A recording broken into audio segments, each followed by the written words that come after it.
అన్న అందరికీ వందనాలన్న. మాది కాకినాడ దుమ్ములపేట గ్రామంలో పరిచర్య చేస్తున్నాను. రీసెంట్గా చర్చ్ ఓపెన్ చేసామన్న. చర్చ్ ఓపెన్ చేస్తే అక్కడ లోకల్గా ఉన్న మతోన్మాదులు మాటికి చర్చ్ మీదకి వచ్చి మమ్మల్ని కొట్టడం గట్రా 2 సార్లు జరిగింది. మేము పోలీస్ స్టేషన్ కంప్లైంట్ ఇచ్చాం. పోలీస్ స్టేషన్లో అయితే సరైన యాక్షన్ తీసుకోకపోతే ఇంకా ఏం జరుగుతుంది దేవుని మీద భారం పెట్టి మేము పరిచర్యలో ఉన్నామన్న. శనివారం రాత్రి 7:30 ఆ టైంలో మేము ప్రార్థన చేస్తుండగా దగ్గరగా 50-60 మంది లోపలికి చర్చిలోకి చొరబడి నన్ను ఫస్ట్ కొట్టారు. తర్వాత మా చర్చిలో ఉన్నాక మా మిస్సెస్ని కొట్టారు, మా అత్తగారిని కొట్టారు, మొత్తం అందరినీ కొట్టారన్న. తర్వాత సీసీ కెమెరాలు ఏవైతే ఉన్నాయో సీసీ కెమెరాలు అందరినీ కూడా ధ్వంసం చేశారు. ఆ తర్వాత లోపల ఏవైతే సామాన్లు ఉన్నాయో ఆ సామాన్లతోని మా వదిన గారిని కొట్టడం, మా అత్తగారిని కొట్టడం, మా మిస్సెస్ ప్రెగ్నెంట్ అని చూడకుండా కూడా ఆవిడ్ని చున్నీ పట్టుకు లాక్కెళ్ళి బయటికి వెళ్ళి నా అసభ్యకరమైన మాటలతో వాళ్ళు కొట్టడం జరిగింది. సరే ఏదైతే జరిగిందని మేము పోలీసుల్ని ఆశ్రయించాం, పోలీస్ స్టేషన్కి ఫిర్యాదు చేసాం. రాత్రి 12 గంటలకి నేను వచ్చి పోలీస్ స్టేషన్కి కంప్లీట్ ఇవ్వడం జరిగింది. అయితే ఉదయాన్నే 2 కానిస్టేబుల్ వచ్చి మీరు స్టేషన్ దగ్గర రండి, సీఏ గారు పిలుస్తున్నారని స్టేషన్ దగ్గర తీసుకొచ్చారండి.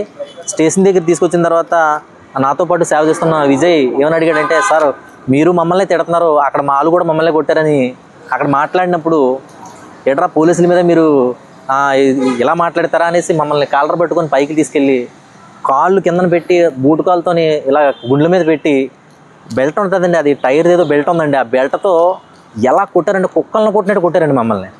కొట్టడం మళ్ళీ ఆ బాత్రూంలో తడినీటిలోని కొద్దిసేపు నడమనివారు అనమాట. అలా ఉంటుంటే కాలు ఇలా ఓపు వచ్చేస్తుంటే ఆ తడినీటికి వెళ్ళరు, ఆ తడినీటికి వెళ్ళని తడినీటిలో అటు ఇటు నడిపిస్తూ ఉండేరండి. అలా 3 టైమ్స్ చాలా ఇబ్బంది పడుతూ మనల్ని కొట్టేస్తున్నారని నేను అడ్డుపడుతుంటే నన్నేమో అసభ్యకరమైన బూతులు మాట్లాడుతూ ఒక సీఏ గారు ఎస్ఐ గారు ఒక గుద్దుతుండేవాడండి. నేను 4-5 కానిస్టేబుల్ పట్టుకొని సీఏ గారు అయితే ఏమన్నాడంటే 2 రోజుల్లో నామరూపాలు లేకుండా చేసేస్తారంటే మమ్మల్ని. నేను కానీ ఇన్వాల్వ్ అవుతే 2 రోజుల్లో మీరు లేకుండా అయిపోతారు ఏమనుకుంటున్నారు అనేసి సీఏ గారు ఎలా మాట్లాడడం అసభ్యకరమైన బూతులండి. ఎలా అంటే బూతులు తిట్టారంటే సీఏ గారు ఎస్ఐ గారు పక్క బూతులండి. ఒక సామాన్య పౌరుడికి బ్రతికే అర్హత మాకైతే నాకు నిజంగా చచ్చిపోవాలనిపించిందండి. ఆత్మహత్య చేసుకొని చచ్చిపోవాలనిపించింది మాకు. అలాంటి పరిస్థితి తీసుకొచ్చారు ఈ పోలీస్ స్టేషన్లో మాకండి. నిజమండి, పోలీసులు మాకేదో న్యాయం చేస్తారని వస్తే మమ్మల్ని కొట్టడం ఏంటండి, అసభ్యకరమైన బూతులు మాట్లాడటం ఏంటండి. ఇది ఏం జరుగుతుందో, ఏ రాజ్యంలో ఉన్నామో నాకు అర్థం కావట్లేదండి. అదే పరిస్థితి అండి మా పరిస్థితి. అక్కడ ఎలా చేసినా మాకు న్యాయం జరగలేదు. చిన్నపిల్లలు చిన్నపిల్లలు కూడా చూడకుండా 2 పిల్లలండి, నా చిన్న పిల్లలు. నిజంగా నాకు జాలి అనిపించిందండి. బలిపేట వెనకాల దాగున్నారండి పిల్లలు, చిన్నపిల్లలు. ఎలా ఉంటదండి న్యాయం ఎక్కడ ఇంకా జరగదండి. న్యాయం జరుగుతుందని వచ్చామండి మేము ఇక్కడికి. న్యాయం జరుగుతుందని వస్తే న్యాయం జరగలేదండి మాకు. వచ్చిన వాళ్ళు మీరు ఏం మాట్లాడుతున్నారా, మీరు ఏం చేస్తున్నారా అని పైకి లాక్కొని పట్టుకెళ్ళిపోయి పట్టుకెళ్ళిపోయి ఫోన్లు లాగేసుకున్నారండి. ఎవరికి మేము సంప్రదించడానికి ఎవరు మా చేతిలో ఫోన్స్ కూడా లేవండి. ఇప్పటికీ ఫోన్స్ కూడా ఇవ్వలేదండి. లాగేసుకొని అన్నీ చేసి ఏదైనా అంటే నోర్మి అంటున్నారండి. అలాంటి మాటలు అసేవకరమైన మాటలు మాట్లాడి మమ్మల్ని చాలా బాధ పెట్టారండి. మాకైతే ఎంతో హృదయం చాలా బాధపడి ఉందండి. దేవుడికి మేమంతా దేవుడే చేస్తున్నాడు, దేవుడే ఏదైనా విజయం చేస్తాడని కార్యం చేస్తాడని ఎదురు చూస్తూ ఉంటున్నామండి. మేము అధికారుల మీద ఎప్పుడూ నమ్మకం పెట్టుకోలేదండి.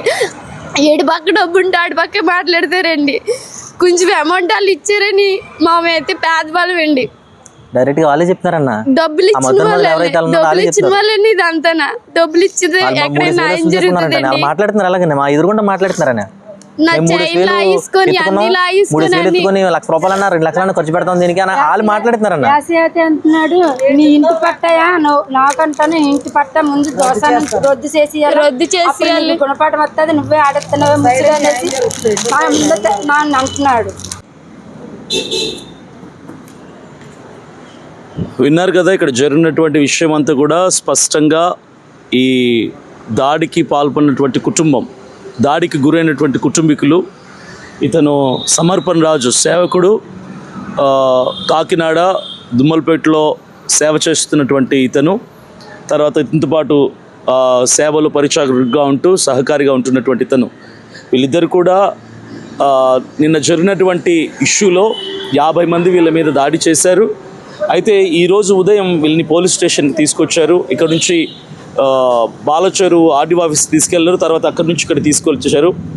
ఇతను కేవలం రూల్ అడిగినందుకు, సార్ వాళ్ళు కదా తప్పు చేసింది, మమ్మల్ని మీరెందుకు గట్టిగా మాట్లాడుతున్నారు అని ఒక మాట ప్రశ్నించినందుకు న్యాయంగా సిఐ గారు, ఎస్ఐ గారు ఇతని గుండెల మీద బూట్ కాల్ పెట్టి 2 కాళ్ళ మీద కాళ్ళతో తొక్కి పెట్టి రబ్బరు, లారీ టైర్ రబ్బర్ ఉంటుంది కదా, ఆ రబ్బర్ దాంతో ఇతని చితకబాదారు. షర్టు గుండీలన్నీ ఊడిపోయాయి, షర్టు మొత్తం పోయింది. ఇక్కడ షోల్డర్ మీద మరకలు చూస్తున్నారు కదా, కొట్టినటువంటి వాతలు కనపడుతున్నాయి కదా. ఇంతకంటే ప్రూఫ్ మనకి ఇంకేది అవసరం లేదు. ఇతన్ని కూడా మ్యాన్ హ్యాండ్లింగ్ చేశారు. జుట్టు పట్టుకొని గోడకు గుద్దారట, తర్వాత గుద్దారట ఎస్ఐ సిఐ గారు ఇద్దరు కూడా. ఈ కుటుంబం చూడండి ఒకసారి, ఆ చిన్నపిల్ల, ఆ పాప, చిన్న పాప, భార్య, వాళ్ళ అమ్మగారు, ఈ కుటుంబీకులు వీళ్ళ వీళ్ళ వీళ్ళ వీళ్ళ పేదవాళ్ళు అని తెలిసి, మాట్లాడలేరని తెలిసి, వీళ్ళ తరపున ఎవరు లేరని తెలిసి ఇంత దౌర్జన్యంగా అధికారులు, డిపార్ట్మెంట్ వాళ్ళే మనకు సపోర్ట్గా ఉండాల్సినటువంటి రక్షక భటులు అని పిలువబడే వీళ్ళే ఇంత దౌర్జన్యంగా బిహేవ్ చేస్తే, ఇప్పుడు నేను అడిగేది ఏంటంటే ప్రతి ఒక్కరిని కూడా, సార్ ఎందుకు సార్ మమ్మల్ని తీసుకొచ్చారు అని అడగటం తప్ప నువ్వేమడిగావు తమ్ముడు ఒకసారి చెప్పు. సార్ వాళ్ళు మమ్మల్ని కొట్టారు, తర్వాత మీరు కూడా మమ్మల్ని తిడుతున్నారు సార్, మాకు న్యాయం ఎక్కడ జరుగుతుంది సార్ అని చెప్పేసి అడుగునేందుకు నన్ను కొట్టారు సార్. అదొకటి అడిగావు, ఇంకేమన్నా? ఇంకేం లేదు సార్. కావాలి అక్కడ సీసీ ఫుడ్ ఉంది సార్, అది తీపించినా సరే అర్థమవుతుంది. మీకు ఒకటి చెప్తాను, నేను స్టేషన్కి రాగానే, సర్పవరం పోలీస్ స్టేషన్కి రాగానే సిఐ గారిని కలిశాను. సిఐ గారు చాలాసేపు మాట్లాడాను. ఆయన ఏమన్నారంటే, మేము కొట్టలేదండి, మేమెందుకు కొడతాము, మేము చాలా ఫ్రెండ్లీగా ఉంటాం ఎవరితోనైనా సరే, మాకు కొట్టాల్సిన అవసరం లేదు, సమర్పణ రాజు చాలా మంచోడు, మేము అతన్ని చేయి చేసుకోలేదు, అతని పక్కన ఉన్నాడు ఒక అతను దురుసుగా మా మీద ప్రవర్తించాడు, మమ్మల్ని ప్రశ్నించి మమ్మల్ని దురుసుగా మాట్లాడితే మాకు ఒక డిగ్నిటీ ఉంటుంది కదా, మా ఈగో హర్ట్ అయ్యింది, మా సెల్ఫ్ రెస్పెక్ట్ దెబ్బతినింది, దురుసుగా మాట్లాడాడు అని చెప్పి సిఐ గారు, అందువలన మేము కొట్టాము తప్ప అది కూడా 2 దెబ్బలు వేసామని చెప్పారు సిఐ గారు. కానీ వాస్తవం ఏంటంటే ఇక్కడ మనకు రియాలిటీ ఇక్కడ కనపడుతుంది. షర్టు బట్టలు మొత్తం చిరిగిపోయాయి, షోల్డర్ మీద రక్తం గూడు కట్టిపోయింది, బ్లడ్ క్లాట్ అయింది, కాలు మీద కూడా దెబ్బ కనపడుతుంది, బెల్ట్ దెబ్బలు కనపడుతున్నాయి క్లియర్గా. కేవలం ఇతను ఏమడిగాడంటే, వాళ్ళు మమ్మల్ని కొట్టి మీరు మమ్మల్ని తిడితే మాకు ఎక్కడ న్యాయం జరుగుతుంది సార్, ఇది తప్ప. నేను క్రైస్తవుల్ని ఇందుకే అంటున్నాను, ప్రశ్నించటం మన హక్కు. అన్యాయాన్ని ప్రశ్నిస్తే అది నేరం అవుతే, అంటే క్రైస్తవుడు అనేవాడు తిట్టినా, కొట్టినా, చంపినా నోరు మూసుకొని ఉండాలా? సరే మేము తిరగబడము, అన్యాయాన్ని ప్రశ్నించడం కూడా క్రైమ్ కింద లెక్క పెడితే ఇక మా లాంటి సేవకులు క్రైస్తవులు ఎలా బ్రతుకుతారు? ఇప్పుడు మాకంటే పెద్ద వాళ్ళు పలుకుబడి ఉంది, పెద్ద వాళ్ళు వస్తారు. మరి ఇలాంటి మధ్యతరగతి కంటే తక్కువ స్థాయిలో ఏదో ఉన్న దాంట్లో పేదరికంలో సేవ చేస్తున్నటువంటి ఇలాంటి వాళ్ళ పరిస్థితి ఏంటి? ఉదయం నుంచి వీళ్ళు మాత్రమే ఇక్కడ ఉన్నారు. నేను వచ్చాను కానీ 3 గంటల సేపు ఈ స్టేషన్కి వస్తే ఇక్కడ కాదన్నారు, అక్కడికి వెళ్ళారు, అక్కడికి రమ్మన్నారు, అక్కడి నుంచి మరలా ఇటు అన్నారు. 3 గంటల సేపు తిరుగుతూనే ఉన్నాను. అంతవరకు వీళ్ళు ఒంటరిగా, ఈ కుటుంబం అంతా కూడా ఒంటరిగా ఇక్కడ ఉన్నారు. ఎంత పెయిన్ ఫీల్ అయి ఉంటారు, ఎంత సఫర్ అయి ఉంటారు వీళ్ళు. ఈ తమ్ముడు మాట్లాడుతున్నాడు, తమ్ముడు నీ పేరేం పేరు? విజయ్ అన్న. ఈ తమ్ముడు మాట్లాడుతున్నాడు, నాకు అవమానం కలిగింది, నేను చచ్చిపోతాను, నేను ఆత్మహత్య చేసుకుంటానని మాట్లాడితే కూడా విడిచిపెట్టకుండా నన్ను కొట్టి గుండెల మీద బూట్ కాళ్ళు వేయటం అంటే ఎంత సామాన్యమైన విషయమా? ఎస్ఐ గారే, ఎవరు సిఐ గారు వేసింది కాలు మీద? ఎస్ఐ గారు గుండెల మీద కాలేసి కాళ్ళ మీద కాళ్ళు పెట్టి ఇతన్ని కొట్టడానికి ఉగ్రవాద, తీవ్రవాద, దేశద్రోహ, రేపిస్టా, మర్డరిస్టా, లేదంటే స్మగ్లరా? ఎందుకు అంత దారుణంగా, కిరాతకంగా పడుకోబెట్టి గుండెల మీద బూటు కాలు పెట్టాల్సినంత అవసరం ఎస్ఐ గారికి ఎందుకు వచ్చింది? ఖచ్చితంగా యాక్షన్ తీసుకుంటాం. We will take action on SI గారు అండ్ సిఐ గారు. ఎవరైనా మాకు ఒకటే, మాకు అన్యాయం జరిగితే మేము ప్రశ్నిస్తాము, మాకు మీద అక్రమంగా మీరు ఇలాంటి దాడులు చేస్తే మేము యాక్షన్ తీసుకుంటాము. ఖచ్చితంగా ఎస్ఐ గారి మీద, సిఐ గారి మీద మేము కేసు కట్టబోతున్నాము. అక్కడ తేల్చుకుంటాం న్యాయ అన్యాయాలు ఏంటో. మీరు మ్యాన్ హ్యాండ్లింగ్ చేయటం, బట్టలు చింపటము, ఆడవాళ్ళని కూడా అసభ్యంగా మాట్లాడారని వీళ్ళు చెప్తున్నారు. నువ్వు నోరు మూసుకోయే అని చెప్పి వాళ్ళని కూడా మాటకి ఆపుతున్నారని చెప్పి వీళ్ళు మాట్లాడారు. ఎందుకు అంత అసభ్యకరంగా మాట్లాడాల్సినటువంటి అవసరం ఏంటి? ఆడవాళ్ళు ఏం చేశారు?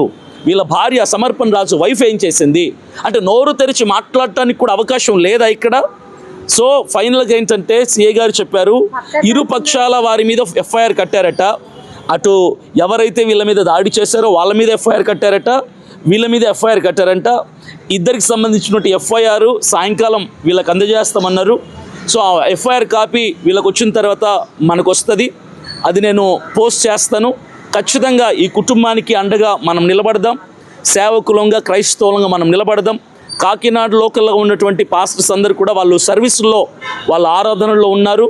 సో నాకు చర్చ్ లేదు కాబట్టి నన్ను దగ్గరలోనే ఉండటంతో హడావిడిగా ఫాస్ట్గా నేను ఇక్కడికి వచ్చి రియాక్ట్ అవ్వడం జరిగింది. ఎంత రియాక్ట్ అయినా సరే జరగాల్సిన నష్టం జరిగింది, అవమానం అయితే జరిగిపోయింది ఈ కుటుంబానికి. ఖచ్చితంగా ఎస్ఐ గారు సిఐ గారి మీద మేము యాక్షన్ తీసుకుంటాం. కమిషనర్ గారి దగ్గరికి, ఐజీ గారి దగ్గరికి మేము వెళ్తాం ఖచ్చితంగా.